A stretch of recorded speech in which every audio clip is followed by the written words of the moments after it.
Hello folks, welcome back to Lewis on Film with me, Lewis. Very nice to be back. New setup, new camera, new everything. It's been a busy year, very busy year. I got married, I moved house, my business has boomed.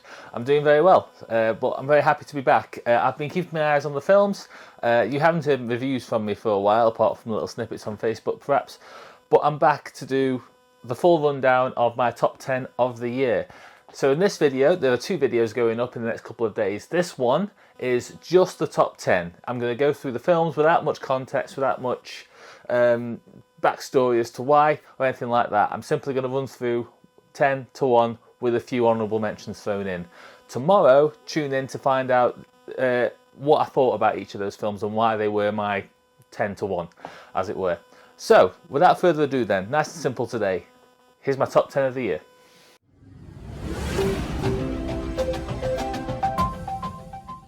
So, to start with number 10, I'm cheating a little bit because it's actually part 1 and part 2 of the same story, but they are two different films. Probably part 1's better, so I'll probably put that one in there if I had to pick one. But it was always in my top 10 from the moment I saw it. It's The Three Musketeers, D'Artagnan and Milady. Number 9 is a film that was actually nominated for the Oscars last year. It was released in 2022 officially. It's To Leslie, starring Andrea Riseborough in her Oscar-nominated performance. Number 8, so another one officially released in 2022, but we didn't get it in the UK until 2023. Nominated for the Oscars last year as well, and a brilliant sequel, and probably better than anything that came before it in the same canon, and it is Puss in Boots: The Last Wish. Number 7, this one's been at the top of a lot of people's best of list, and of course it was always going to be up there because it really is brilliant and it's a technical masterpiece, and it is Oppenheimer.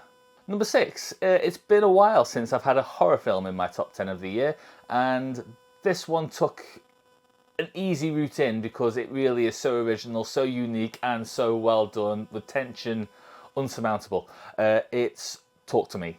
Into the top 5, and at number 5 is another one which has been at a lot of people's best of list, and it is one of the best of the year. It will be in the Oscar race, I think. It is Past Lives. Number 4 then, another one, again, released in 2022 officially, nominated for a few Oscars last year. We got it in January, and I loved it to death. I thought it was absolutely wonderful, and I don't care that it's 3 hours. I don't care that it borrowed. I don't think stole's the right word. I think it borrowed a beautiful scene from Singing in the Rain that I know a lot of people left a bit of taste in the mouth, but I thought it was just fantastically well worked in that vein. I think Babylon is on number 4. I absolutely love Babylon. I thought it was absolutely wonderful, and the mixed reviews surprised me. To be honest with you, I think it's great. Babylon is number 4. Number 3, another animated film, an anime film this time, however. Number 3 is the absolutely gorgeous and beautifully imaginative Suzume.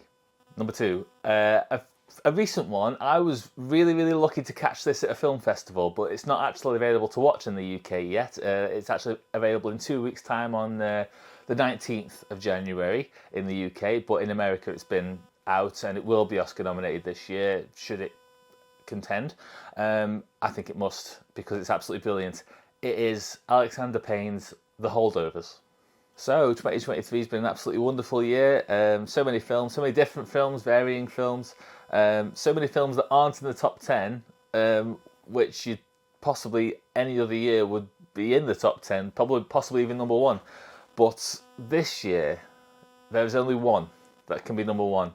It was released a little while ago, and it was one of them that as soon as I saw it, I said, that is going to take some beating because I loved it so. Number 1 is Are You There, God? It's Me, Margaret. So there you go, folks. There it is, my top 10 of the year. Go check them out if you haven't seen them. Do let me know what you think of them. I'm fascinated to know. Tell me what yours are. I'm interested to know what your favourite films of the year are as well. But tomorrow I will go through these again in full detail. I will review each film and I'll tell you why they're in my top, where they are placed in my top 10. But for now, go find them, check them out. Hope you enjoy them. See you soon.